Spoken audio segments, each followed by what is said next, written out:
The first Kentucky commit of portal season is Kam Williams from Tulane. He was a freshman wing this season, although some places classify him as a guard. I'm not going to act like I've watched a ton of Kam Williams. I really just got up to speed as much as I could this morning after hearing that he committed to Kentucky. Looks like an awesome player. I have thoughts there, but I just want to make sure that I'm not like positionally incorrectly describing him. It seems like the scout here is a 6'8" kid with guard skills that's one of the best shooters that entered the portal thus far on pretty high volume shooting. And you add those things up, no matter the level you came from, no matter the production in year one, it's one of the more tantalizing prospects, I think, in the portal because this kid checks a lot of boxes that could end up potentially being an NBA draft board guy and could end up being an awesome player with 3 years of eligibility left. Yeah, I really I think his shooting obviously at his size is something that, you look at that fitting into Kentucky's system, right? That's I mean that's exactly what they need. And credit to Cam Williams for identifying that. If you're a 6'8" like guard wing that can shoot a lot and shoot well from three, then you go ahead and go to Kentucky and you feel good about it. And he's got some defensive stuff in this clip as well, which has you thinking that he could be a guy that could be a really good defender. I'm not sure what his wingspan is, but it looks like he's got some super long arms in these clips that I'm watching. So, uh, we talk a lot about guys with multiple years of eligibility, right? Like kind of like guys you're going to get for more than 1 year in the transfer portal. But I kind of like this new mold of maybe some guys that are freshmen at lower schools that maybe slipped through the cracks recruiting wise, right? Or maybe got better going into their next school. You look at like the guys like Adrian Woolley at Kennesaw and Blake Harper over at Howard. Like those guys were just I don't for some reason one way or the other they weren't highly recruited and they were really successful at that level their freshman year, and they kind of used it as like a not to down these schools, but they use the schools as like a post grad year kind of, and now they're ready to go to a higher level. But yeah, it's hard not to say this is a great ad for Mark Pope. This is perfect. This is what he wants. You get a young guy with size who can shoot. Like that's what you want. Yeah, a lot of volume on the 3-point shot. The release is quick, form is great. Like it's easy to see him, I don't know, map to a Mark Pope offense, but it's also easy to see like any player in the country map to a Mark Pope offense. So, you don't have to stretch your imagination there. The interesting thing to me, where I think the upside is from the highlights that I've been able to find of him. There's a lot of like off the dribble stuff that he pretty clearly like doesn't fully know what he's doing yet. It just kind of, it's like a baby deer. Like he's putting the ball on the floor and not having much of a plan, but it is working in these clips because Mhm. he's 6'8", because he's bigger than most people guarding him. If he has a big guarding him, he's quicker than most people guarding him. I don't know. I just see like some big time upside here, and I don't know what Oh, the role is. if the player development goes correct with this, you have an NBA prospect on your hands. Yeah, it's what it feels like. At the same time, Kentucky's rumored with Trace and Eagle staff. They're rumored with Donovan Dent. This is Kam Williams. This is not Donovan Dent. Mhm. So is this part of Mark Pope's broader package plan, or do you like this route? Do you like the other route? Can you do both, do you think, in a Mark Pope program? Yeah, I'm gonna approach it how I approach most food restaurants and buffets. I'll take both. I don't have to pick and choose. I can have as many as I want. It's unlimited. It's all you can eat. This is all you can eat transfers. I'm gonna do that as well.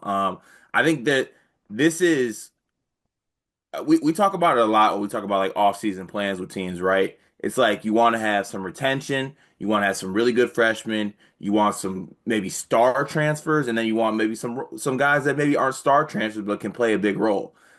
Cam Williams, at worst, this is the worst version of him. You have a 6'8" guy who can catch and shoot with deep range, who's 40% from three. That's lovely. You could throw him on a Mark Pope team, a Mark Pope offense. That guy's always going to be able to play. Uh, and now you have the freshmen coming in. You know what you have with those guys. Those are some high pedigree guys. And then you're going to have some retention coming back. You get maybe Oweh back. You get some other guys back on this team. You guys still got Chandler, Noah, those guys.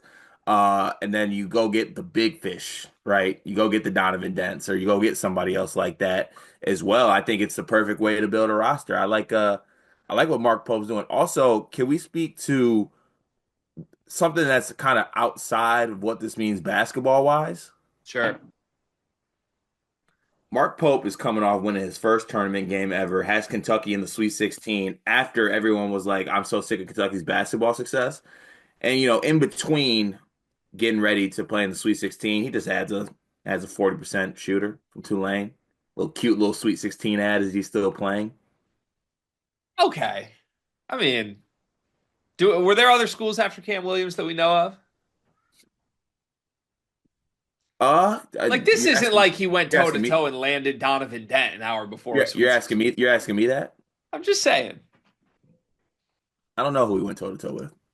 I'm just like I hear you. Mark Pope's crushing everything. I don't think this is like what a killer. He landed a three-star high school recruit from Tulane that looks like a great fit, but like he did that while the season's still go. Like that would be saved for if he got Donovan Dent. I mean, his list was nice. Who was You the see his list? list? Florida, Louisville, Baylor, Texas, LSU, Texas Tech, Arkansas, USC. It's a He great didn't even list. visit Kentucky because they're still playing. So this was all done like without him even going there. It's a great list. It's a great list. If Mike Woodson or someone similar had landed this player, you would make the joke, does Mark Pope even know who he is? Well, that's because Mike Woodson would turn Cam Williams into bouncy Anthony Leal. This is true. What does Cam Williams project in the Kentucky program next year? Is he in the rotation? Is he a featured member of the rotation? What is he? Because you could convince me, based on just the profile here, is he the Kobe Brea replacement? That's what I think. But also, like, you just need guys that can score and fill it up and shoot the ball. I think he'd be the Kobe Bryant replacement. Because they're gonna lose what, one, two, three, four, five, six of their top seven scorers are gonna graduate. Mhm. Amari, Andrew, Carr, Lamont Butler, Jackson Robinson, Kobe Bryant, Ansley Almanor. So, like, I think you plug and play him into the Kobe Bryant role. I mean, he's just who is available to return next year. He's the second best player on the team right now. Now we all expect that to change because there are freshmen coming in and there are transfer stars probably coming in. But like just what you have right now, Respect Colin Chandler, please. Cam Williams is better than Colin Chandler. Yeah, he is. Can I throw one negative before we get out of here? Sure. Why was Tulane not better? Greg Glenn and Rowan Brumbaugh were their best two players. Respect Caleb Banks, please, on this podcast. Forgot he existed, to be honest. Yeah. Yeah. Tough. Congrats to Cam Williams. By the way, this is the Tulane Cam Williams because I feel like Cam Williams is the most common name in college basketball history. But Cam with a K. Cam with a K, which I think was also the North Carolina Cam Williams.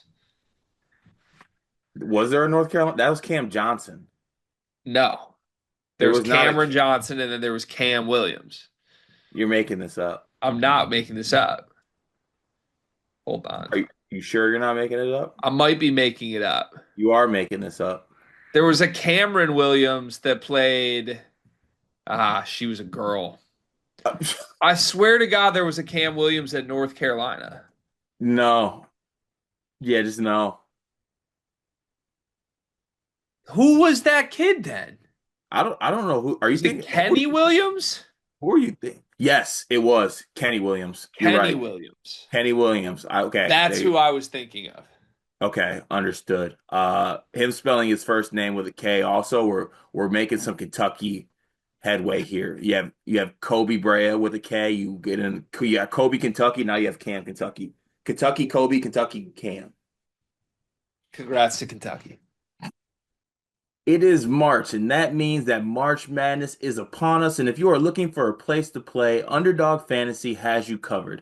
Sign up and deposit using code SLEEPERS, that's code SLEEPERS, to receive up to $1,000 in bonus credit plus a free pick. Head over to Underdog Fantasy today and use promo code SLEEPERS to take advantage of this amazing offer.